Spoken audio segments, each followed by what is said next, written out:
Entering the year 2004, Universal Orlando's Halloween Horror Nights would return to the theme park resort for its annual festivities, bringing all new haunted houses and entertainment.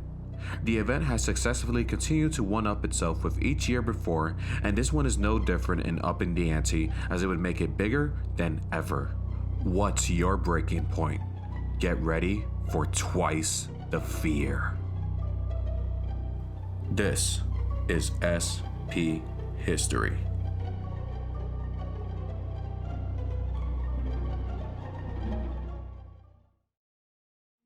In developing the Halloween event, Universal would seek to make the 14th iteration of Halloween Horror Nights even more successful than the previous year, with new offerings and more terrifying themes. They had recently established Universal's Islands of Adventure as the new home for Halloween Horror Nights, but this year, they would expand it to be bigger than ever by including both parks within the event. Both Islands of Adventure and Universal Studios Florida would host Halloween Horror Nights, with each park having their own individual houses, scare zones, and entertainment offerings inside. The event would tout to have twice the fear and ask you, what's your breaking point, being the main taglines. Though not using a main original icon to market the event, they would use a central figure to be on all the advertisements, which was an image of an asylum mental patient losing their sanity. The idea of insanity and losing your mind was a central theme throughout, as the event's elements all correlated with that theme. In promoting it, Universal would create an immersive website to highlight all the offerings and their backstories, which added more depth to all the houses, scare zones, and entertainment, creating more buzz for guests to return. Though having the concept of this year's event all prepared, Universal would run into a roadblock with setting up the event, as during the time frame for constructing the houses and props, Florida experienced one of the worst hurricane seasons in history, as 4 major storms hit the state that year. These storms caused delays in the construction, which led to all the final preparations of the event to be completed just merely hours before opening night. Even some scare zones weren't fully complete until the second week of the event, showing the impact the storms had on development. Regardless, the event was still to be the biggest ever and provide the best scares around the world, as Halloween Horror Nights 14 would run for 19 nights in October, which was 2 nights less than previous, but had expanded the number of houses to 7, in addition of 4 scare zones and 2 entertainment offerings, ready to test the sanity of all the guests who would come that year. In exploring the houses of 2004's Halloween Horror Nights, all of them would have a highly elaborate backstories and sets, as storytelling became ever essential within the making of these haunted houses. Each would take you into some space of evil and test your sanity as you try to journey through. Starting off, the first house would be located in the Carnage Warehouse in Marvel Superhero Island, being called Disorientorium. The story behind this house was that guests were entering a roadside attraction which was known to cause anyone who enters to have terrible side effects after, as it was designed to disorient guests and make them lose their senses. The house's walls and content were covered with vibrant colors and trippy illusions, as it made it seem as if the house was coming to life, looking to break your sanity. The next house would be placed in Soundstage 20 and be similar to last year's House of the Year winner, Psychoscarapy, but now set in a prison, being officially named Hellgate Prison. The backstory is that a warden named Robert L. Strickland runs this prison and is notorious for his brutal treatment against the inmates who inhabit the cells. But on one unlucky night while guests tour the prison, the prisoners overpowered the guards and are now in control of Hellgate, making it literal hell for you as you try to escape. The house was similar to Psychoscarapy, as it shared the storyline of inmates taking over, and many of the sets inside the house resemble the confines of Shady Brook. The third house featured would be located in Soundstage 20 and be the return of the classic Universal monsters to Halloween Horror Nights, being titled Horror in Wax. The story was that guests now tour a wax museum that have sculptures of the monsters inside, but the further you observe, you notice that these aren't ordinary wax figures, as they are built from human bodies, and they now come back to life, terrorizing you. Such classic monsters like Frankenstein's monster, Dracula, and the Wolfman were featured, but now have been altered with melted faces and disfigured body parts. The following house would be placed in Soundstage 22 and be called Ghost Town.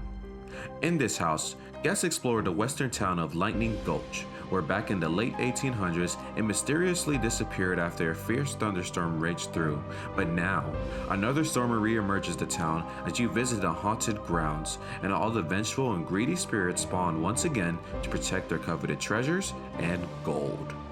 The fifth house to be experienced during this year was held in Soundstage 23 and be called Castle Vampire. The story here was that guests enter an ancient castle where every 13 years a congregation of bloody thirsty vampires invite mortals to visit as they look to prey on them. The more you venture into the castle, the more you realize you have fallen victim to their invitation and are to be their next meal. This house would win House of the Year for 2004 as it was hailed for its elaborate sets and scares, and it would receive sequels in the future. Moving along, the next house to encounter would be placed in Soundstage 44, a brand new location, but feature very familiar characters inside as it was a house filled with previous Horror Nights icons being titled Horror Nights Nightmares. The story behind the house was that guests are visiting a film set of the movie with the same title, but as you enter, your tour is unfortunately interrupted as the former icons are very real, and you get to meet them in the flesh. Such icons returning was Jack the Clown, the Caretaker, and last year's icon, the Director. But most notably, we would finally see the official debut of the scrapped 2001 icon, Eddie, as his backstory was now altered to him being the younger brother of Jack the Clown, but still being just as disturbed and mad in his original incarnation. Though Soundstage 44 was a new location, it was the only time it was used for the event. The last house to be featured would be located in the Earthquake Queue in the San Francisco area of Universal Studios, Florida, and be a zombie-themed house called Deadtropolis. The backstory was that the city of San Francisco is now infested with the Walking Dead, as genetic engineers have thought to found the secret of immortality, but instead unleashed death, and you now in the middle of all of it looking for escape. That overall completes the set of houses to be included during this year's event, each being unique and the ultimate test of your breaking point. It wouldn't be Halloween Horror Nights if it didn't include scare zones alongside the houses, and the 2004 event doesn't disappoint as it included 4 zones within the streets of the event. Each park would hold one central zone within their individual spaces, and the other 2 zones would be the gateways of evil that connected the parks together for the event. First, being located in Port of Entry and Islands of Adventure, this part of the park would now be labeled as Point of Evil. The zone was filled with dark energy as electricity flowed throughout Port of Entry and draws guests to enter to truly find out what their breaking point is. Robot-like creatures would wander in this area and lure you further into the event, setting up the atmosphere. The next zone to encounter was one that connected the 2 parks together as it was between the DOS Continent and Islands of Adventure and the New York area and Universal Studios, Florida, being called Fright Yard. The zone was infested with the worst of society, as they all fight for control over the infamous Fright Yard and have no regard to anyone who seeks safe passage through this rusty industrial landscape. This would be the home for the Chainsaw Drill team this year, and it was a highly intense scare zone as metal music pumped throughout.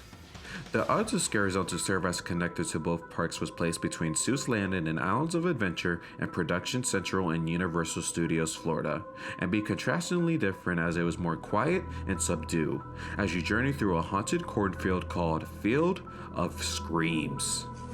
In the zone, the rhyme of the corn calls you to enter the field and leaves you vulnerable to the ghosts and living scarecrows who seek to torture you into insanity. In preparation for the zone, Universal had grown their own corn in the backlot months before to be as authentic as possible, but during the hurricane, some of the corn was battered, but luckily, most of it survived and was used during the event still. The last zone to discuss was exclusive to Universal Studios Florida and being located in the Boneyard section of the park, as it was the return and acclaimed zone midway of the bazaar, but now bigger than ever.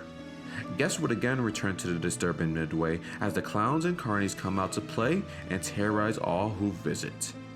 The zone featured many props from Halloween Horror Nights past and be a terrifying yet delightful journey down memory lane for returning guests. This would also be the last time a scare zone was placed in the Boneyard section of the park. Like mentioned, 2 entertainment offerings would be hosted during the event and be located individually in each park. The Islands of Adventure offering would be a show located in the Toon Lagoon Amphitheater, being the returning Bill and Ted's Excellent Halloween Adventure. In this iteration, the Wild Stallions are pitted against returning villains Dr. Evil and Mr. Burns, as Dr. Evil looks to claim the presidency of the USA and form an evil cabinet. Other pop culture figures to be featured in the show was the Olsen twins, Darth Vader, and Harry Potter. The other offering was held in Universal Studios Florida, and as well be a familiar offering as it was the returning Festival of the Dead parade. This iteration of the parade had a story, as it was a part of the Midway of the Bizarre Scare Zone, as it was run by the same carnies who had provided so many scares years before. The parade would include all brand new floats, and when the parade wasn't en route, all the floats would be placed in the scare zone to observe by guests who were passing through, adding unique photo opportunities. Though being a celebrated offering, this would be the last time the Festival of the Dead parade would run at the event ever, and conclude all the elements of the 14th Halloween Horror Nights event. In review, Halloween Horror Nights 14 was another excellent addition to the run of the premier Halloween event, bringing more elaborate houses and other offerings that guests would rave for. Universal was also able to weave even more elaborate storytelling to the event, making Halloween Horror Nights a living entity, and in looking into the future, they would see that there is someone who specializes in that very act of horrific storytelling.